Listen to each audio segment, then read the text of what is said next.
अस्सलाम वालेकुम, मेरा नाम है ख्वाजा साकिब क्राउनवेल कंसल्टेंट से। आज मैं आपको यूएसए में एडमिशन लेने का कंप्लीट प्रोसीजर गाइड करूंगा। यूएसए यूनिवर्सिटी में अगर आप एडमिशन लेना चाहते हैं या कॉलेज में एडमिशन लेना चाहते हैं तो उसकी क्या रिक्वायरमेंट्स होंगी, उसके क्या चार्जेस होंगे, इसके बारे में मैं आपको गाइड करूँगा।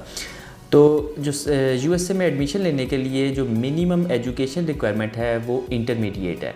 आपने इंटरमीडिएट एफएससी, डीएई या ए लेवल्स कुछ भी किया है तो आपको यूएसए की यूनिवर्सिटी में एडमिशन मिल सकता है।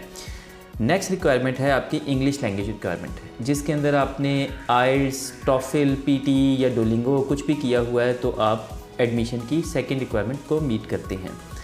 थर्ड थिंग, आपने किसी यूनिवर्सिटी की एप्लीकेशन फ़ी होती है और कुछ विदाउट एप्लीकेशन फ़ी आपको एडमिशन दे देते हैं। तो कुछ एप्लीकेशन फ़ी जो कि $50 से लेके $150 तक की एप्लीकेशन फ़ी है वो आपने पे करनी है, तो फिर आपका एडमिशन प्रोसेस हो सकता है।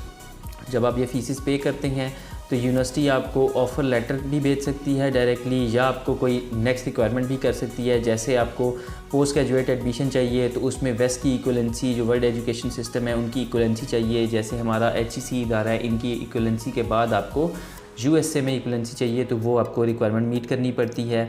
या आपको बैंक स्टेटमेंट की डिमांड आ जाती है, यूनिवर्सिटी आपसे पूछ लेती है आपके फ़ंड्स अवेलेबल हैं, आप अपनी एजुकेशन को, स्टडीज़ को, लिविंग एक्सपेंस को मीट करते हैं कि नहीं करते, तो वो आप बैंक स्टेटमेंट मांग सकते हैं, वो आप देते हैं। तो अगर आपने वो रिक्वायरमेंट भी मीट कर ली है तो फिर आपको नेक्स्ट स्टेप I-20 की तरफ चले जाते हैं। I-20 बेसिकली एक एडमिशन कंफर्मेशन लेटर है जो कि आपको यूनिवर्सिटी भेजती है, उसके बाद आप वीज़ा अप्लाई कर सकते हैं।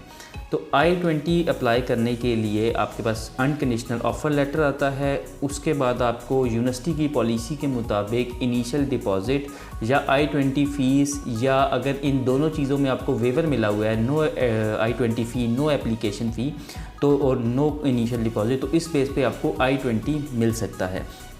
तो अगर ये चीज़ें आप पूरी करते हैं तो आपको यूनिवर्सिटी I-20 इशू कर देती है। तो नेक्स्ट स्टेप पे जाने से पहले आप हमारे चैनल को सब्सक्राइब करें, हमारे पेजेस को लाइक करें, ताकि आपको स्टडी अब्रॉड से मुतल्लिक कोई भी मालूमात अगर जाननी है तो उसकी अपडेटेड मालूमात आपको मिलती रहे। हम अपने चैनल के ऊपर रेगुलर आपको न्यू अपडेट्स देते रहते हैं। कोई पॉलिसी चेंज हो गई है, ट्यूशन फ़ी क्या चल रही है, या कोई यूनिवर्सिटी की स्पेशल ऑफ़र आई है तो उसके बारे में अपडेट देते रहते हैं। तो उसको जानने के लिए हमारे से कनेक्टेड रहिए और चैनल को सब्सक्राइब करें।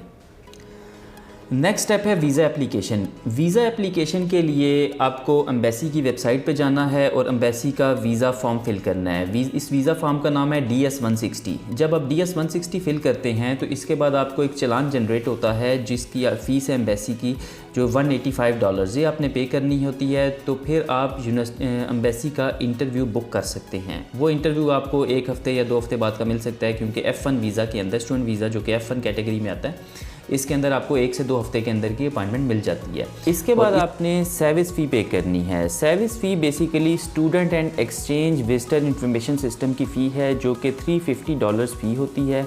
एक बार आप ये पे कर देते हैं तो आप उसके बाद एम्बेसी इंटरव्यू अटेंड कर सकते हैं, बट आपको एम्बेसी इंटरव्यू डेट से एटलीस्ट 72 आवर्स बिफोर ये सर्विस फ़ी पे करनी होती है। एक बार ये पे कर दी तो then you are eligible to attend the embassy interview. Next videos में हम बात करेंगे वीज़ा रेशो के ऊपर। यूनिवर्सिटी में एडमिशन लेने के लिए अगर कोई प्रॉब्लम्स आती हैं तो एक्सपेक्टेड क्या क्या प्रॉब्लम्स आ सकती है, उनका क्या सलूशंस हैं, इन चीज़ों के ऊपर हम बात करेंगे। तो हमारे साथ कनेक्टेड रहिए ताकि आप मज़ीद स्टडी अब्रॉड के बारे में जान सकिए, और अगर हमारी सर्विसेज कहीं पे दरकार हो तो हमें आप रब्ता कर सकते हैं।